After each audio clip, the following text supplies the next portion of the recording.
Welcome, my dear students of grade 8. In this video, we are going to start our first chapter of civics. That is, the need for the laws and the constitution. In this chapter, we are going to study why we need laws, means rules and regulations, and what is the constitution and what is the need of constitution. And the topic that we cover in this chapter are the need for laws, the constitution, preamble to the Indian constitution, laws and the dissent. These topics we are going to study in this chapter. Let us start today's work. India attained independence from the British rule on the 15th August 1947. Attainment of independence brought on new responsibilities for the Indians, the responsibilities to govern the country by themselves. India को independence मिली थी British rule से on 15 August 1947. When they attain the independence, means when they get the independence, there will be new responsibilities for the Indians. The first responsibility is to govern the country by themselves. पहले British rule था, अब उन्हें खुद अपनी country को govern करना था, तो ये मेन रिस्पॉन्सिबिलिटी थी. Indian had to choose the type of government that would suit their national needs. They had to thus frame a clear set of laws according to which the country would be governed. तो इसके लिए Indians को ये decide करना था किस type की government बननी चाहिए जो उनकी नीड्स को पूरा कर सके. इसलिए उन्होंने अपने लिए एक लॉज बनाए अकॉर्डिंग टू विच, और उन लॉज के अकॉर्डिंग ही अपनी कंट्री को गवर्न मीन्स रूल करने का डिसीजन लिया. Next topic is the need for laws. Now we will study why we need laws. As we have studied in the previous class that some rules are essential for a smooth running of traffic. Similarly, we need laws on a larger scale for the smooth running of the society. जैसा कि हमें पता है, अगर हमने roads पर जो traffic होता है उसको कंट्रोल करने के लिए कुछ रूल्स बने होते हैं. हमें उन रूल्स को फॉलो करना पड़ता है. अगर उन्हें फॉलो नहीं किया जाता है तो कुछ भी गलत हो सकता है, मे बी एक्सीडेंट और ट्रैफिक जैम.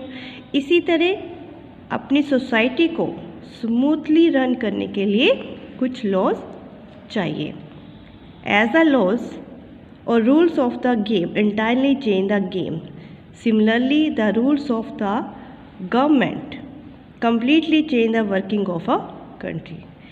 और जैसे किसी भी गेम में कुछ रूल्स बने होते हैं, उन रूल्स को फॉलो करना पड़ता है तो गेम सही चलती है, अदरवाइज़ कुछ भी गलत हो सकता है. अगर रूल्स को फॉलो ना किया जाए तो उसका रिज़ल्ट भी चेंज हो सकता है. ऐसे ही किसी भी कंट्री को अच्छे तरह से चलाने के लिए, गवर्न करने के लिए रूल्स चाहिए. After the British government, the Indian government had to frame its own rules and regulation, that is its constitution. All the democratic countries have constitution. तो इंडिया ने भी ब्रिटिश गवर्नमेंट के रूल के बाद अपने लिए कुछ रूल्स और रेगुलेशन में कुछ लॉज बनाए जिसके अकॉर्डिंग इंडियन गवर्नमेंट को काम करना था. इन्हीं रूल्स और रेगुलेशंस जिसके अकॉर्डिंग इंडियन गवर्नमेंट काम करती है उसे हम कहते हैं constitution. All democratic countries have the constitution. कोई भी डेमोक्रेटिक कंट्री होगी तो वहाँ पर constitution is compulsory, because democratic country means the rule of the people. तो वहाँ पर रूल्स और रेगुलेशन होने ज़रूरी है. कोई भी गवर्नमेंट अपनी मनमर्जी नहीं कर सकती. They have to follow some rules. The Constitution. Now, what is the Constitution? The Constitution is collection of rules and regulation according to which the administration of the state is carried out. Constitution means rules and regulation, जिसके according किसी भी state, किसी भी country का administration run किया जाता है. It is a fundamental document which determines the powers and responsibilities of the government as well as the rights and duties of the citizen.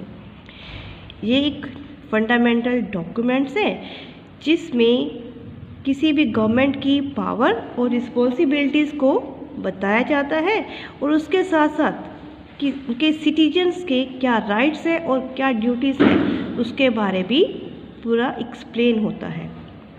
Our constitution makes a provision for rule of law, a concept borrowed from the British Constitution. Rules of law means that the law reigns supreme as opposed to arbitrary rules of a person or an individual. हमारे constitution में provision है rule of law. It means that law सबसे ऊपर है, supreme है, कोई भी इसे मानने से इनकार नहीं कर सकता.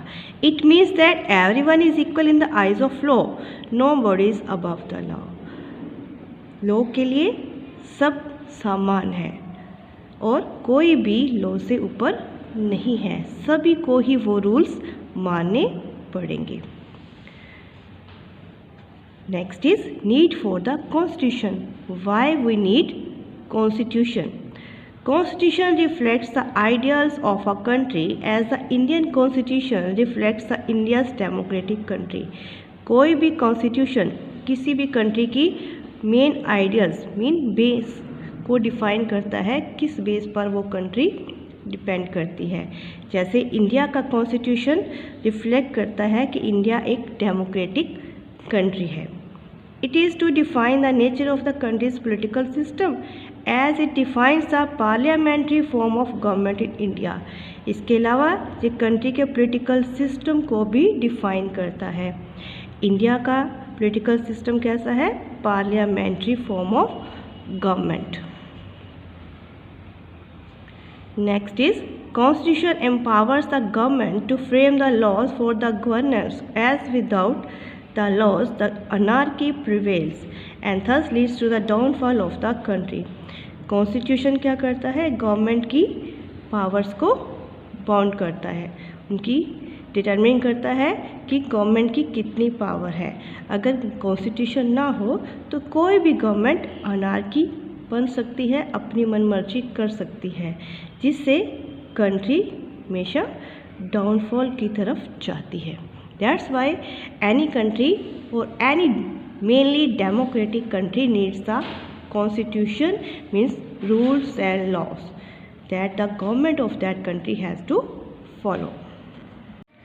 The Indian Constitution was enforced on 26 January 1950. It was drafted with the efforts of the Constituent Assembly, where the role played by Dr. Rajendra Prasad, the chairman of the Constituent Assembly, and Dr. Bhimrao Ji Ambedkar, the chairman of the drafting committee. हमारा India का constitution 26 जनवरी 1950 को enforced means लागू किया गया था और इसमें जो कॉन्स्टिट्यूंट असेंबली बनाई गई थी उसके चेयरमैन थे राजेंद्र प्रसाद और जो ड्राफ्टिंग कमेटी थी उनके हेड थे डॉक्टर भीमराव जी अंबेडकर, जिनकी हेल्प से ही हमारा इंडिया का कॉन्स्टिट्यूशन बनाया गया है. It took 2 years, 11 months and 18 days to draft the constitution. और इस कॉन्स्टिट्यूशन को बनने में 2 years, 11 months और 18 days का समय लगा था. That's all for today's lecture. I hope today's lecture is clear to you. In the next video, we will study about the role of constitution in determining the legitimacy of the law. Thank you for watching this video.